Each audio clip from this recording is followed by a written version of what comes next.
Hey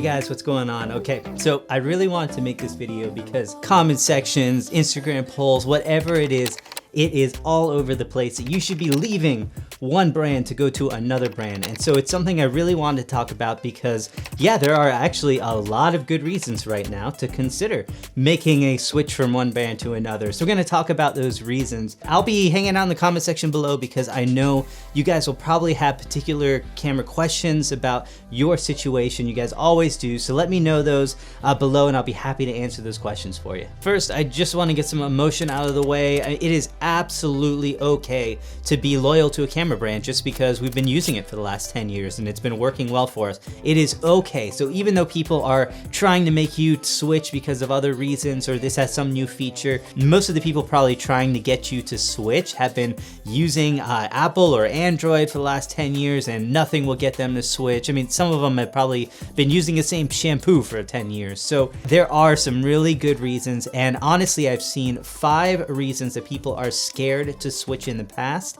and I think these 5 reasons have actually changed a lot right now. So before we get in too deep, I mean, you guys know I've been using Wix for my website for a while. Thank you to them for sponsoring this video. I use them primarily because they just offer so much creative freedom compared to the competition out there. And it's so nice to be able to build my site the way I want it to look with all of the tools that they have available. Sure, you can start out with templates. They have hundreds available, but I love being able to customize things. They just have so much creative freedom and design options. And then the features we need like pro and galleries and video, and then being able to book my clients straight off the website with calendars and even being able to take payments straight from it. These are all big features of Wix. So for me, this is my main website for a photography company, and so being able to add these galleries and have video files on there as well as my bookings. These are just features that are amazing to me. I have so much customization here so I can move everything around exactly the way I want it. And it's just been an awesome way for me to interact with my clients and to book clients and to keep them coming back to my site. Hosting with them is completely free, so go over, check that out. They've got hundreds of templates available, build your site, and then when you're happy with it, you can hop on one of their premium plans. I built my site over 2 years ago with them, and it's really, really working well for me out there. So go to wix.com/go/Dan Watson and get yourself a deal out there. So the first big reason that people didn't update is because of lenses. I mean, you already own lenses for a particular brand, but there are 2 reasons that might not matter at all, and one is if you're stepping up from like an APS-C camera to a full frame camera, and a lot of people will, in which case you probably need brand new lenses because the lenses will not work properly on those full frame cameras. And the second case is if you're running from a DSLR, I've got a 5D4 up there, and if you're running from a DSLR to a mirrorless camera, you're probably gonna want new lenses anyway. And a lot of manufacturers make adapters, and Canon even includes them for free on a lot of their cameras, but they just never really work as well as native lenses, and then you have extra room. You're going to want to switch out to native lenses anyway eventually. It's a non-issue having to buy new lenses because yeah, you're gonna end up selling your old lenses. You're gonna wanna buy new lenses no matter if you're upgrading from APS-C to full frame or just switching to a new mirrorless camera, and that's probably what you're gonna want if you're investing in a new camera system.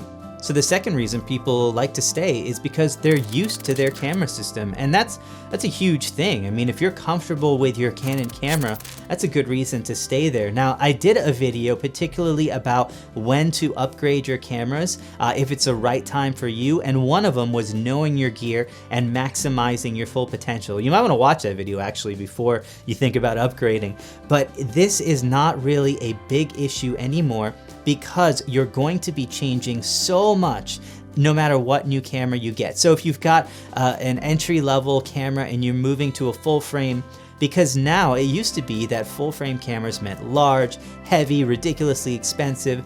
That's not true anymore. For $1,200, or you can get last generation A7 IIs. There are a lot of options for newer cameras, for mirrorless cameras that are using less expensive, smaller camera systems that might not give you that radical change from what you were looking for. And if you're a high-end user and switching systems, don't worry, because you're probably going to have to get used to a new system system anyway. I mean, moving from the 5D4 to the Canon EOS R is a huge difference. It's almost as different as moving to another brand. So yeah, there's a lot of changes you're gonna face no matter what camera you upgrade to now.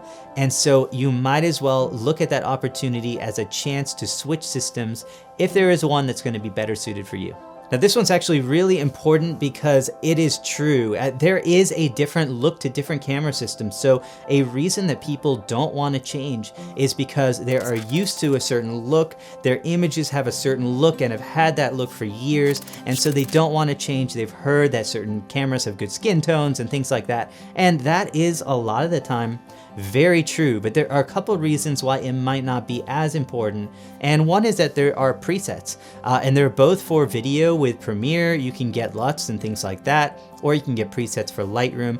Both of them are going to radically change the look of your image, and you can even get some that will imitate other camera systems. So if you are happy with that, you can very easily apply a preset or a LUT to your image or to your video and get the look that you want. And people are doing it to make their Sonys look like Canon. I've got a buddy, Sawyer Hartman, that has some presets that make any camera look like his Leica cameras that he loves so much. So you can really get some LUTs and some looks for Lightroom that make and look like virtually any other camera out there. So while it is true, I'm gonna say that because of some inventions with Lightroom and a lot of use of LUTs, it is very easy to get the look that you want straight out of any of these cameras. So one of my favorite changes is what we do about all of our old gear. How do we get rid of all of our lenses and accessories and cameras?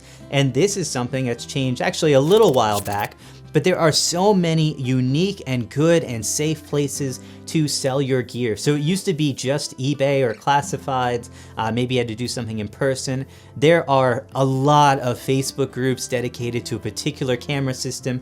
I've created them for the Sonys and some Canons. And so in that, these are people with Canon cameras, 5D Mark IVs, whatever it is, and they would love to buy your old gear in that camera system. So it is very easy to join one of those groups and sell. Plus, anywhere from eBay to Craigslist to Facebook to so many other places have different classified systems that are really easy to access.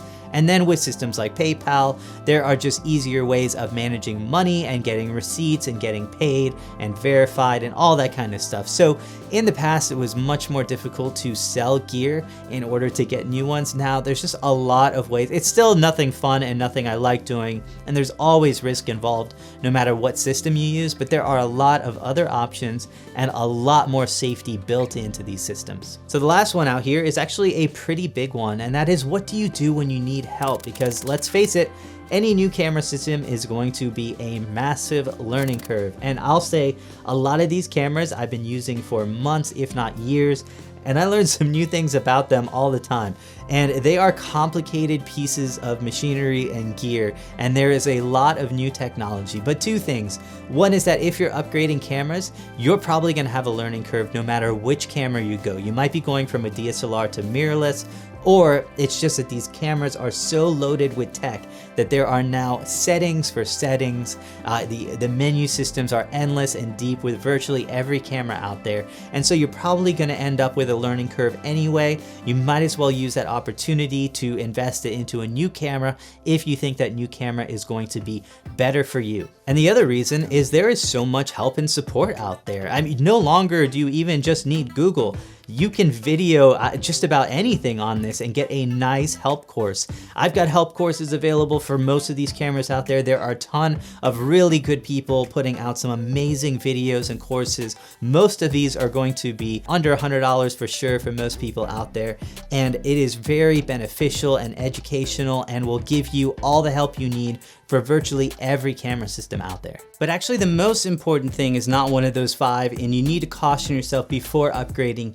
Keep in mind that there are tons of cameras coming out. Every couple of months I feel like a new camera comes out. So just because one camera from a different system has a feature you want doesn't mean that we'll never see it on another camera system. It might take months, it might take years. Feel free to let me know your questions in the comments below. I'll try to answer those for you. But then the other thing to consider, and I actually made that whole dedicated video to this is because you don't want to just spend thousands of dollars upgrading your new camera system just because of a new feature. So there are a lot of important things you need to think about before doing that. So definitely check out that video. And as always, guys, I really appreciate you liking, subscribing. It's so much fun. If you checked out my Instagram stories, I've got a whole bunch of new gear that just came in, and I'm really excited to show you a lot of it. So stay tuned. There's some really cool videos coming up soon. Thank you guys so much for watching, and I'll see you real soon in a new video.